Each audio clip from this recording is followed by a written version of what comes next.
അപ്പോൾ നമസ്കാരം, എല്ലാവർക്കും പുതിയൊരു വീഡിയോയിലേക്ക് സ്വാഗതം. അപ്പോൾ ഇന്ന് നമ്മൾ നോക്കാൻ പോകുന്നത് വാട്സപ്പിൽ നമ്മൾ ആരെങ്കിലും ബ്ലോക്ക് ചെയ്താൽ അത് നമുക്ക് അൺബ്ലോക്ക് ചെയ്യാൻ പറ്റുമോ ഇല്ലയോ എന്നാണ് നമ്മൾ നോക്കാൻ പോകുന്നത്. ഇത് പലർക്കും ഉള്ള ഒരു ഡൗട്ടാണ്. അപ്പോൾ നമുക്ക് വീഡിയോയിലേക്ക് പോകുന്നതിന് മുമ്പ് ആദ്യമായിട്ട് ഈ ചാനൽ കാണുന്ന ആൾക്കാരൊക്കെ ഒന്ന് ചാനൽ സബ്സ്ക്രൈബ് ചെയ്ത് സപ്പോർട്ട് ചെയ്യണം. നിങ്ങളുടെ സപ്പോർട്ട് ഉണ്ടെങ്കിൽ നമുക്ക് ഇതുപോലത്തെ വീഡിയോസൊക്കെ ഇനിയും ചെയ്യാൻ സാധിക്കുള്ളൂ. പിന്നെ വീഡിയോ എല്ലാവരും ഒന്ന് പൂർണ്ണമായിട്ടും കാണാൻ ശ്രമിക്കുക. അപ്പോൾ എല്ലാവരും ചോദിക്കുന്നതാണ്, വാട്സപ്പിൽ നമ്മൾ ആരെങ്കിലും ബ്ലോക്ക് ചെയ്ത് കഴിഞ്ഞാൽ നമുക്ക് ആ ബ്ലോക്ക് നമുക്ക് തന്നെ മാറ്റാൻ പറ്റുമോ എന്നുള്ളത്. ഇപ്പോൾ നമ്മൾ ഒരാൾ ബ്ലോക്ക് ചെയ്ത് കഴിഞ്ഞാൽ നമുക്കത് മാറ്റാൻ പറ്റത്തില്ല. ആ ബ്ലോക്ക് ചെയ്ത ആൾ തന്നെ വിചാരിക്കണം അത് മാറ്റണമെന്നുണ്ടെങ്കിൽ. പിന്നെ നേരത്തെയൊക്കെ ആദ്യത്തെ അപ്ഡേറ്റിലൊക്കെ വാട്സപ്പ് നമ്മളിപ്പോൾ അക്കൗണ്ട് പൂർണ്ണമായിട്ട് ഡിലീറ്റ് ചെയ്തിട്ട് പിന്നെ ആ നമ്പറിൽ പിന്നെ എടുത്തു കഴിയുമ്പോൾ ആ ബ്ലോക്ക് മാറുമായിരുന്നു. ആദ്യത്തെ അപ്ഡേറ്റിലൊക്കെ അങ്ങനെ ഉണ്ടായിരുന്നു ഫസ്റ്റ്. ഇപ്പോൾ അതൊക്കെ അവർ മാറ്റി. ഇപ്പോൾ നമ്മൾ നമ്പർ വാട്സപ്പ് അക്കൗണ്ട് ഡിലീറ്റ് ചെയ്തിട്ട് രണ്ടാമത് എടുത്താൽ പോലും ആ ബ്ലോക്ക് മാറത്തില്ല, അതങ്ങനെ തന്നെ കിടക്കും.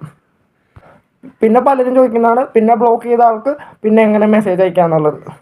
അതൊന്നുമില്ലെങ്കിൽ പുതിയൊരു അക്കൗണ്ട് എടുത്തിട്ട് അതിൽ നിന്ന് മെസ്സേജ് അയക്കുക, അല്ലെങ്കിൽ ഒരു ഗ്രൂപ്പ് ക്രിയേറ്റ് ചെയ്തിട്ട് പഴയ നമ്പറിൽ തന്നെ ഒരു ഗ്രൂപ്പ് ക്രിയേറ്റ് ചെയ്തിട്ട് അതുവഴി മെസ്സേജ് അയക്കുക. ഈ രണ്ട് വഴിയേ ഉള്ളൂ. ഇതൊക്കെ എല്ലാവർക്കും അറിയാവുന്നതാണ്, ഗ്രൂപ്പ് ക്രിയേറ്റ് ചെയ്തിട്ട് മെസ്സേജ് അയക്കുക എന്നുള്ളത്.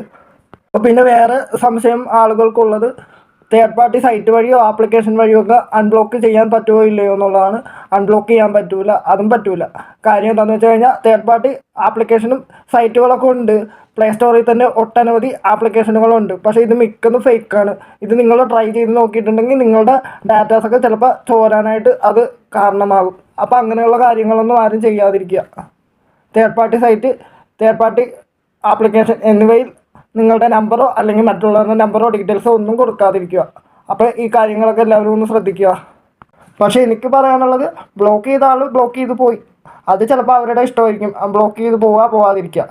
അപ്പോൾ ബ്ലോക്ക് ചെയ്ത ആൾക്ക് പിന്നീട് മെസ്സേജ് അയച്ച് നാണം കേടാൻ പോകരുതെന്നാണ് എൻ്റെ അഭിപ്രായം. അപ്പോൾ ഇന്നത്തെ വീഡിയോയിൽ ഇത്രയുള്ളൂ. Okay, thank U.